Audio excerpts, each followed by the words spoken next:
I was just like you, I played the fool, the lure by propaganda, asking questions, led me to Yahoo. No one else had the answer, scriptures down and actually.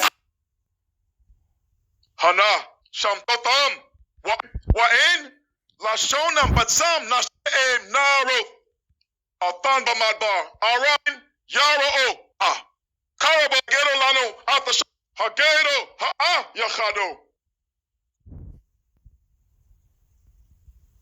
Shalom Lacham, Ya'o, Sha'a, Bamatrem, Mashna, Babarora, Zaha, Yasharo, Ba, Garaban Besha, Ya'o, Cha, Prophet Yesha, Ya'o, the entire 41st chapter.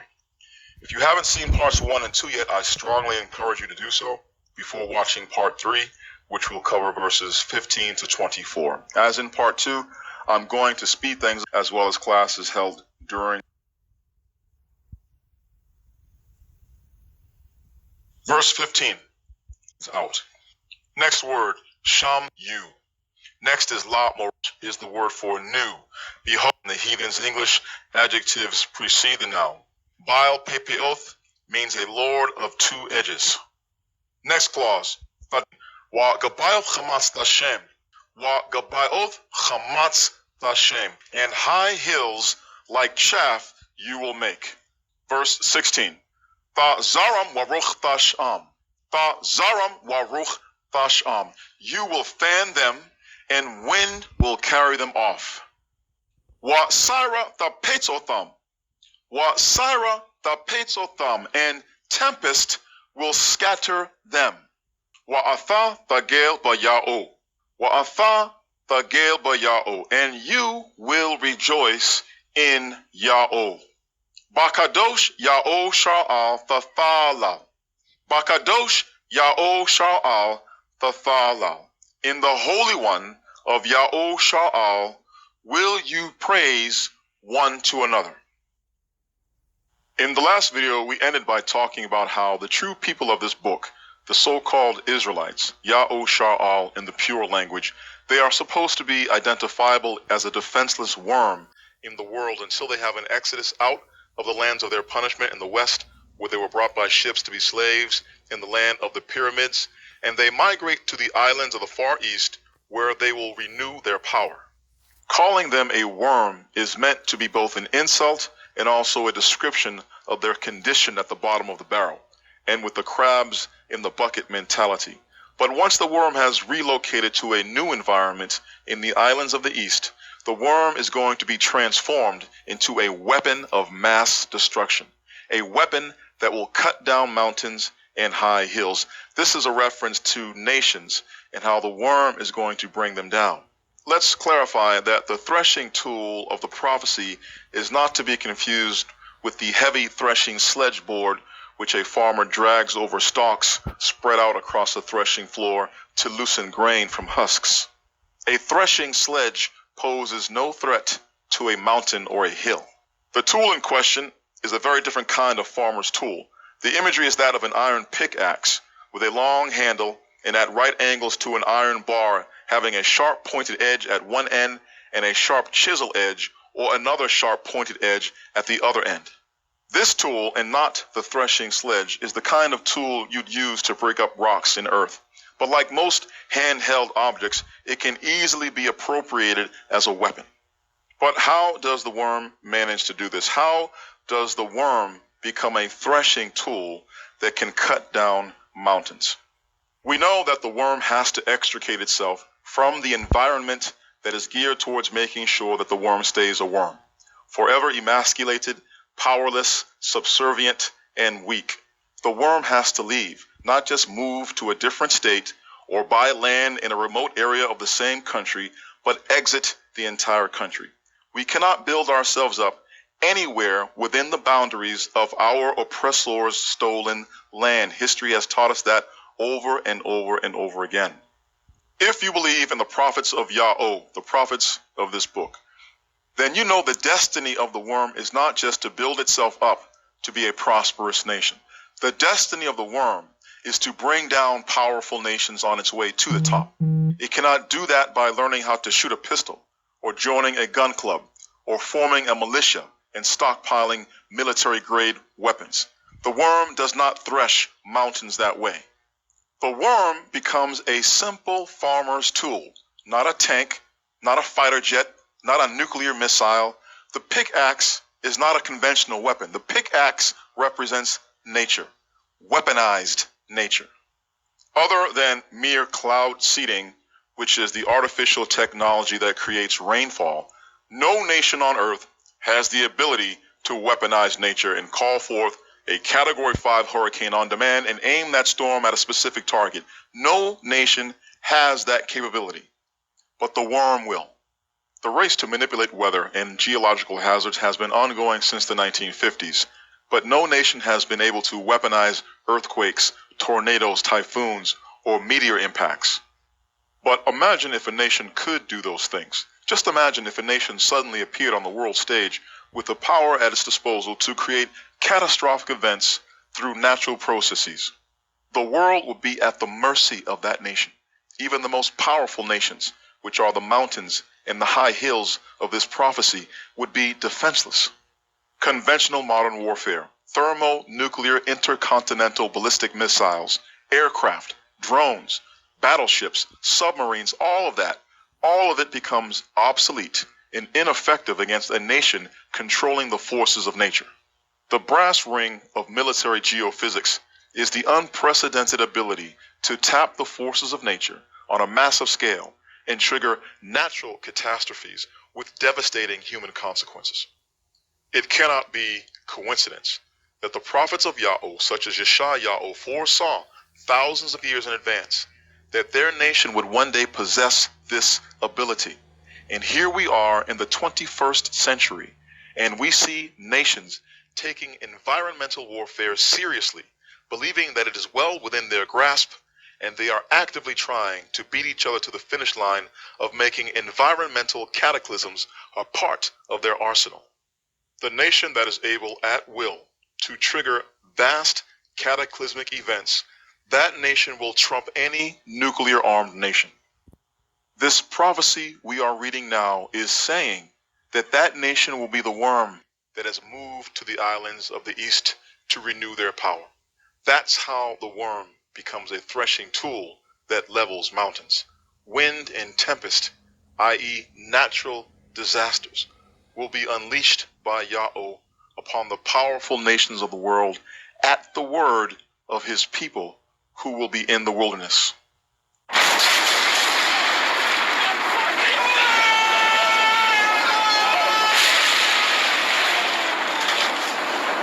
Wahe, kapatay patang magam Yahweh, tzamamot, tabakan, baraim, wabaraish, wakol gadol, sopa, wasara, walab, ash, ochala.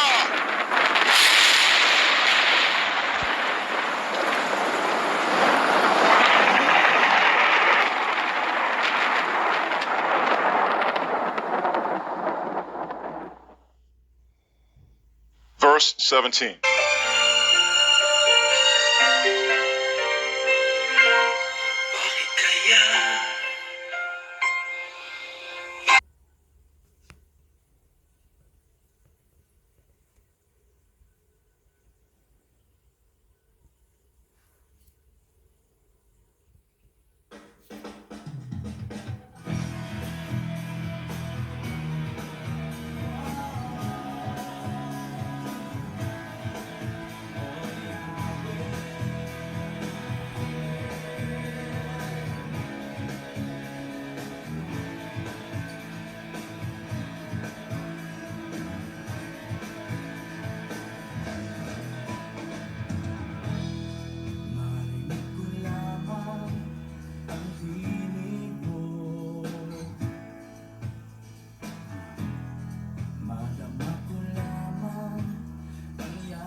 About the Isles Philippines, the servant of King the Most High Yahweh.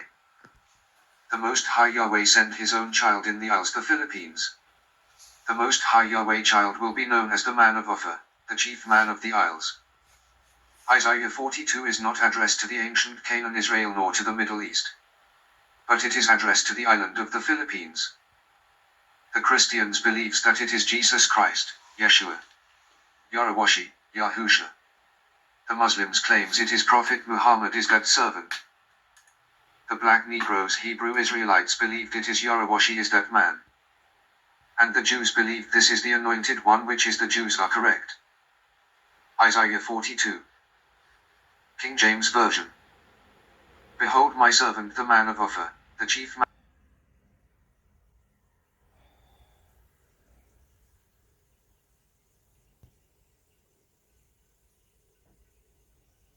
Increased inflation.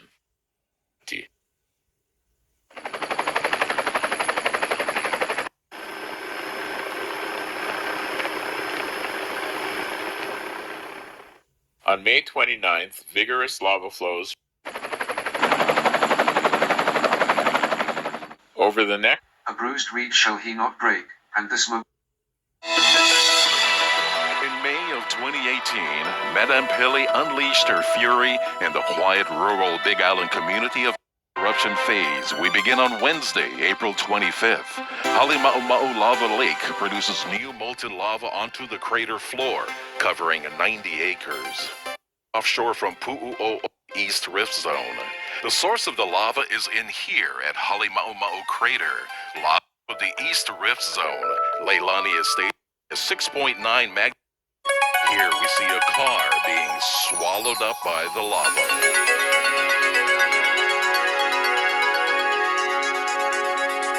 By 6 p.m. And the smoking flax shall he not quench, he shall bring forth judgment unto truth. Jesus, Yeshua, Yarawashi, Yahuzia, he became famous, that is the reason he is crucified by the Roman Gentiles, same as with Prophet Muhammad they became famous and changed Middle East by his political means. What truth did they judge? Nothing. The real chosen one will remain low profile until the time for him to come out.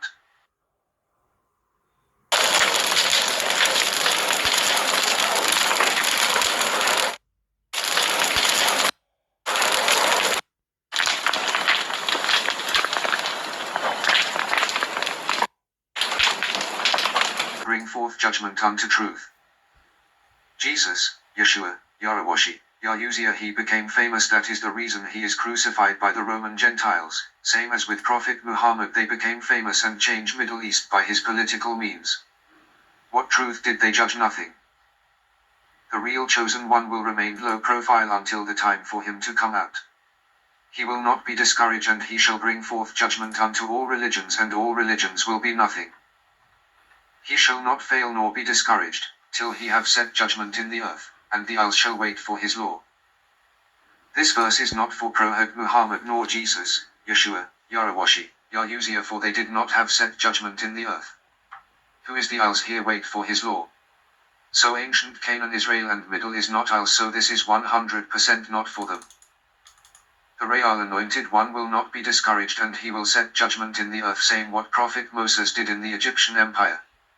History repeat itself. Then the islands of the Philippines will know the truth and receive the law, the covenant. Thus saith Elohim Yahweh, he that created the heavens, and stretched them out, he that spread forth the earth, and that which cometh out of it, he that giveth breath unto the people upon it, and spirit to them that walk therein. I Yahweh have called thee in righteousness, and will hold thine hand, and will keep thee, and give thee for a covenant of the people, for a light of the Gentiles. Who are called here the Filipinos, not the Jews or Islam Muslims or the so-called black Negroes, Hebrews, Israelites. The covenant is with the anointed one, which the islands of the Philippines are waiting since the time of Joktan, and also the 12 tribes of Israel. They are now in one stick in the hand of the branch. Salvation only be found in the east, far east, in the islands of the Philippines, and Europeans Gentile we see as the light. To open the blind eyes, to bring out the prisoners from the prison, and them that sit in darkness out of the prison house. Obviously not this man Jesus, Yeshua, Yarawashi, Yahuzia, for the Jews killed him, and not also Muhammad. because this is addressed to the islands of the Philippines who are in prison for 400 years of Christianity and Islam, the flying scroll the Most High Yahweh sent to all the nations. The name Philippines is a trademark name of King Philip, so when you people call them fear. This man Jesus, Yeshua, Yarawashi, Yahushua have billion of graven image what is to come. That is why he will send his child in the islands of the Philippines to brings good tidings to them. It brings nothing. Who sing a new songs the 144,000. Canaan, Israel or Middle East is not ends of the earth but in the middle of the earth, so this is not for the Jews and Arabs. This is for the os in end here mean it is intent to one part of the earth.